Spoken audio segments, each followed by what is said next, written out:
The death of Santino Corleone was one of the most striking events in the first movie of The Godfather, definitively forcing Michael to become involved in the family's business. One of the crucial characters in this complete turning point in the story was Carlo Rizzi, the dissatisfied brother-in-law who saw in Sonny the source of all his problems. And the final scene in which Michael convinces Carlo to confess what he did is one of the most well-constructed in the entire trilogy. But how did Michael discover Carlo's involvement in Sonny's death? Why wasn't he eliminated earlier? And what was the reason for Clemenza being the executor? In this video, we will delve into Carlo's story and show you all the details that may have escaped your attention the first time you watched the film.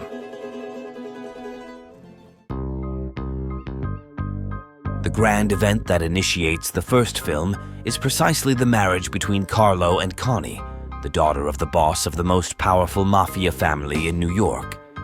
This was a very special moment for him, as he had always wanted to be a part of the Corleone's business and saw Connie as the perfect passport to that.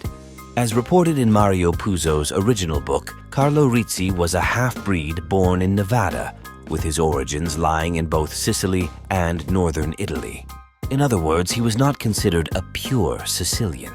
Carlo Rizzi chose to move to New York City after facing legal complications in Nevada. It was in this new phase that he established a friendship with Sonny Corleone, through whom he met Connie. The significant meeting occurred during a surprise birthday party in honor of Vito. This scene is shown in retrospect at the end of the second film. Don Corleone soon became concerned about why Carlo had fled from Nevada, and therefore sent informants there to understand exactly what these problems were. In the end, Vito managed to wipe off the books to leave the youth with a clean record.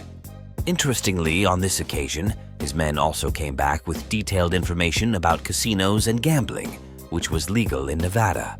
This greatly interested the Don, who since then began to reflect on the matter. In the future, this would lead the family to invest in hotels in Las Vegas and finance Mo Green, preparing a base to one day legalize all the Corleone's businesses. Carlo grappled with the desire for a more substantial role in the family business, but Vito Corleone harbored a deep distrust for his son-in-law and explicitly insisted that business discussions take place in his absence. Now, your new son-in-law, we give him something important. Remember, give him a living, but that will discuss the family business. Furthermore, Vito did not provide a residence within the family compound, necessitating their accommodation in a modest city center apartment. Nonetheless, Carlo was assigned a modest stall in a lucrative betting territory within Manhattan's Italian district to oversee. This arrangement fell significantly short of Carlo's expectations, and he vented his frustrations by mistreating Connie, subjecting her to physical abuse and displaying disrespect. Although the movie omits this detail, the book reveals that Connie often confided in Tom Hagen, the one person who patiently listened to her. This was because her father, adhering to Sicilian traditions, believed that no one should interfere in his daughter's marriage. He feared that a husband might neglect his marital responsibilities if he felt intimidated by his wife's family, and for any Italian family, bearing children was a top priority. With Vito's unwavering stance, Sonny was deeply troubled to learn of his sister's suffering at the hands of her husband. One day, while Sonny was in town, he visited his sister's apartment to accompany her on a visit to their father. However, upon finding Connie bearing bruises and marks on her face, his usual anger flared, leading him to decide to confront Carlo.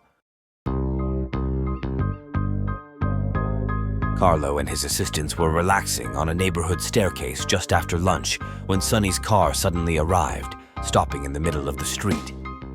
Seeing the furious brute emerging from the car, Carlo tried to flee but was unsuccessful. Everyone present witnessed Sonny giving Carlo a severe beating, which was only not worse because Carlo did not react at all. Sonny stopped only when Carlo's body collapsed, unconscious, on the sidewalk. The problem was that this public beating piqued the interest of the Corleones' greatest enemy, Barzini. He saw an opportunity in someone within the family who might be convinced to betray them. In the midst of the five families' war, catching the Corleone boss off guard was nearly an impossible mission.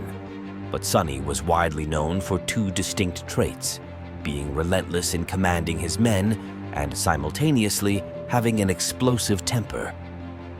So the only way to draw him out of the heavily guarded Corleone compound was to make him lose control, and for this task Barzini used Carlo Rizzi. The entire scheme began when Connie received a forged call from a woman insinuating she was Carlo's mistress. This ignited a fight between the couple, providing Carlo with an opportunity to beat his pregnant wife, even though she was carrying their first child, Victor. In desperation, Connie called Sonny, informing him of the incident, which made him lose control. In a fury, he grabbed the car and sped off, not even pausing for his guards to accompany him. The plan worked flawlessly, with Sonny completely unprotected as he passed through the toll booth, where Barzini's men were already waiting to ambush him. This drastically destabilized the Corleone family, which would have been leaderless if Vito had not been able to recover. But, as we know, Vito emerged from his medical rest and formulated a plan to resolve the crisis. He convened the famous meeting of the 5 families' heads and successfully brokered peace in New York. And what about Carlo? Well, everyone in the family suspected that he had helped orchestrate the attack on Sonny.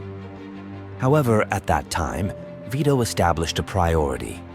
It was crucial for the family to avoid any friction until Michael could return from Sicily. Vito adhered to his long-standing principle of keeping his friends close and his enemies closer. Consequently, Carlo and Connie moved into the Corleone compound in Long Island, and Carlo received a promotion in the family business. This change soothed Carlo. He ceased being aggressive towards Connie, stopped drinking, and was much more discreet in his extramarital affairs. He felt more confident and respected by the family, believing they were finally acknowledging his worth.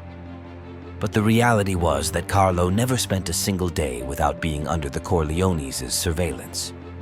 Upon Michael's return to the United States, he was fully informed about Vito's established plans. Carlo's destiny had been predetermined, but any action against him had to wait until after the elimination of the bosses to prevent arousing suspicion or provoking retaliation. Vito couldn't kill Carlo. The book implies that he was torn between avenging his son's death and killing his daughter's husband. For this reason, he removed this burden from his shoulders by leaving the issue for Michael to resolve once he became the Don. Carlo Rizzi's elimination took place on the same afternoon as his son's baptism. Carlo's betrayal seemed obvious, but astonishingly, Michael was still uncertain about his actual involvement in Sonny's death. Mario Puzo's book sheds light on this dilemma. Michael still was not that confident of his right, still feared being unjust, still worried about that fraction of an uncertainty that only a confession by Carlo Rizzi could erase. The scene where he confronts Carlo is one of the most tense and revealing in the trilogy. Michael offers Carlo a way out, a supposed transfer to Las Vegas, away from the family business. Relieved to escape death and confident in his cunning, Carlo confesses his betrayal. This was the final nail in his coffin. Now, with a clear conscience that he was eliminating a traitor, Michael proceeded with the plan for Clemenza to execute Carlo inside the car. Choosing Clemenza was not random. As Sonny's godfather, he wanted to personally avenge his death. With Carlo's demise, Michael closed a crucial chapter in his rise to power. He not only avenged his brother's death, but also eliminated an unstable and treacherous element from his family's core. This act definitively marked Michael's transformation into a feared and respected mafia leader, solidifying his position as the new Don Corleone. To delve deeper into this topic, be sure to check out some of our videos showing what happens when someone tries to betray the Corleone family. And follow us to receive notifications of our upcoming content, ensuring you don't miss any fascinating aspects of this iconic saga.